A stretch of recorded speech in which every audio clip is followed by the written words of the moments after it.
मैं परमेश्वर का धन्यवाद देता हूँ सुबह के समय के लिए। सर्वशक्तिमान परमेश्वर के चरणों में आने का प्रभु ने जो मौका दिया है। आइए आज के वचन मनन के लिए नीति वचन 21 उसका 3 और 4 हम पढ़ें। धर्म और न्याय करना यहोवा को बलिदान से अधिक अच्छा लगता है। चढ़ी आंखें, घमंडी मन और दुष्टों की खेती तीनों पापमय है। कल हमने वचन मनन किया कि सर्वशक्तिमान परमेश्वर कैसे सारी सृष्टि के ऊपर परम अधिकारी है।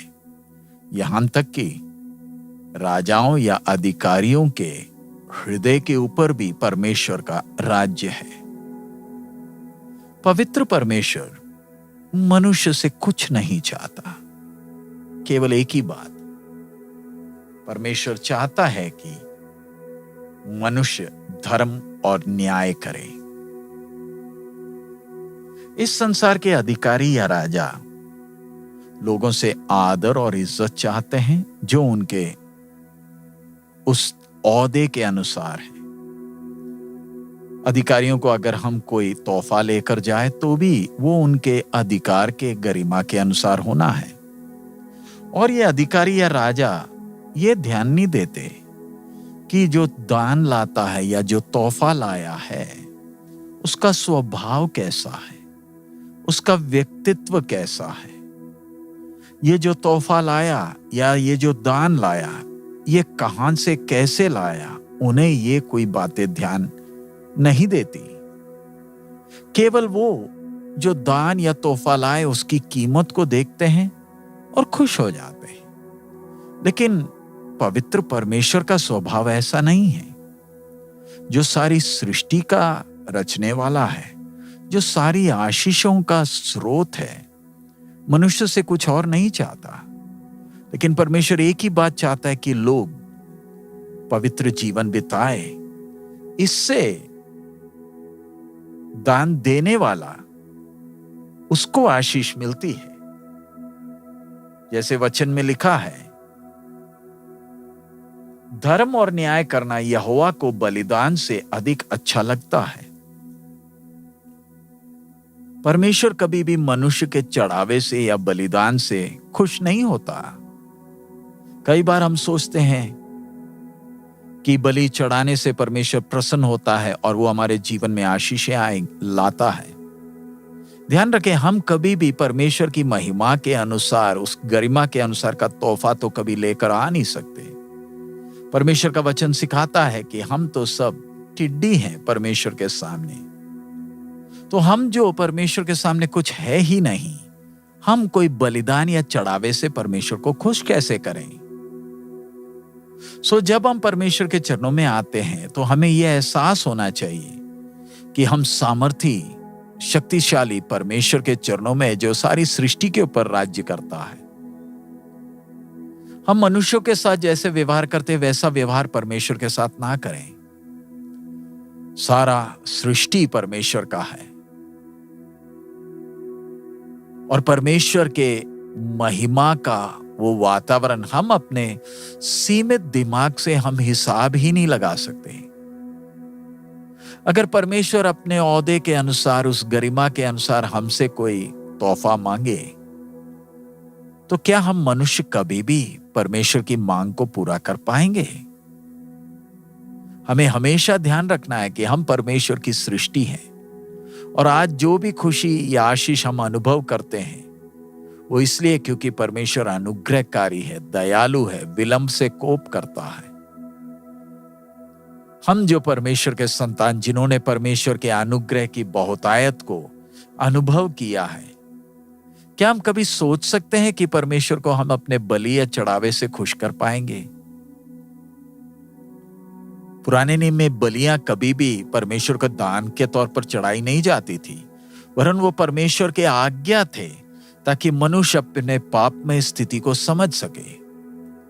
और जब लोग बलिदान चढ़ाते थे और अगर उनके अंदर मन फिराव नहीं होता और अगर वो नम्र ना होते तो परमेश्वर उनके बलि को स्वीकार नहीं करता था, वरन उन पर क्रोधित भी होता था।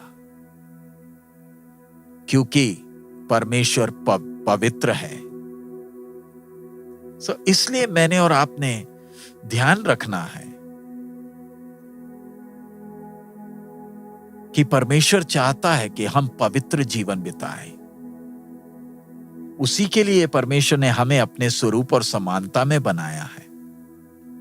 परमेश्वर चाहता है कि परमेश्वर के स्वभाव को समझकर हम अपना जीवन बिताएं। न्याय परमेश्वर का स्वभाव है और वो हमेशा के लिए रहेगा। परमेश्वर का स्वभाव अनंत काल में कभी बदलेगा नहीं। इसलिए परमेश्वर चाहता है कि उसके संतान परमेश्वर के स्वभाव को समझकर उसके पवित्रताई और निर्मलता को समझे। इधर वचन में हमने जैसे पढ़ा, ध्यान दें, चौथे वचन में परमेश्वर की आत्मा हमसे क्या कहती है? चढ़ी आंखें, घमंडी मन और दुष्टों की खेती तीनों पापमय हैं। परमेश्वर हर बुरे कामों से घृणा करता है, यहां तक एक मनुष्य के अंदर छिपी हुई बुरी आदतें और सोच भी। हमारे बलिदान या चढ़ावे कभी भी हमारे बुरे स्वभाव को हटा नहीं सकते हैं, और इस बुरे स्वभाव के साथ कोई परमेश्वर के पवित्र स्थान में प्रवेश भी नहीं कर सकता। परमेश्वर ने बलि चढ़ाने का नियम थोड़े समय के लिए दिया था ताकि मनुष्य यह समझे कि प्रभु का बलिदान कितना बहुमूल्य है, जो मनुष्य के उद्धार के लिए चढ़ाया गया। हमारा प्रदूषित मनुष्य स्वभाव कभी भी स्वर्ग के उन भेदों को या पवित्रता की कीमत को समझ नहीं पाएगा। इसीलिए परमेश्वर थोड़ा थोड़ा कर अपने संतानों को बलिदान और चढ़ावों के द्वारा अपने स्वभाव को प्रकट किया है।